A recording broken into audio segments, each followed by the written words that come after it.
চুলার আঁচ একদম কমায় ফার্স্টে একটু তেল আর ঘি দিতে হবে।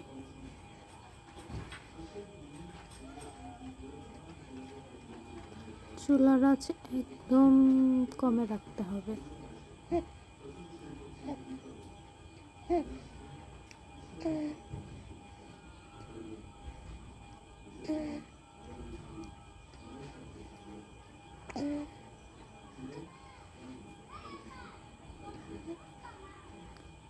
ঘি দেওয়ার পর পেস্তা বাদাম আর কাঠবাদাম গুঁড়া করে নিতে হবে।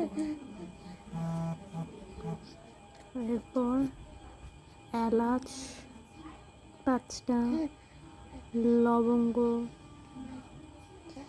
5টা, তেজপাতা 2টা আর লং 3টা একদম কম আছে তেলের মধ্যে দিয়ে দিতে হবে যেন পুড়ে না যায়।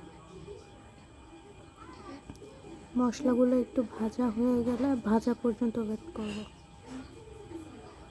এটা হচ্ছে 1 কেজি পরিমাণের জন্য।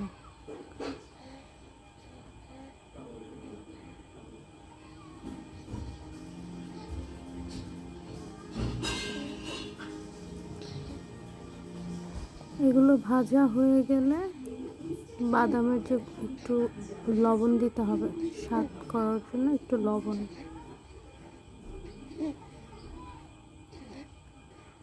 তারপর এগুলো ভাজা হয়ে গেলে যে গুঁড়া করে রাখছিলাম বাদামটা, সেই বাদামটা দিয়ে দিতে হবে তেলে। বাদামটা ভাজা হয়ে গেলে হালুয়ার বুটটা দিয়ে দিতে হবে। বুটটা দিয়ে সম্পূর্ণটা তেলের সাথে মিশিয়ে নিতে হবে। তেলের সাথে মিশে গেলে চিনি দিয়ে দিতে হবে। চিনিটা যখন পানি ছেড়ে দেবে তখন গুঁড়া দুধ দিয়ে অনবরত নাড়তে হবে যেন লেগে না যায়। তারপরে শুকায় গেলে হয়ে যাবে বুটের হালুয়া।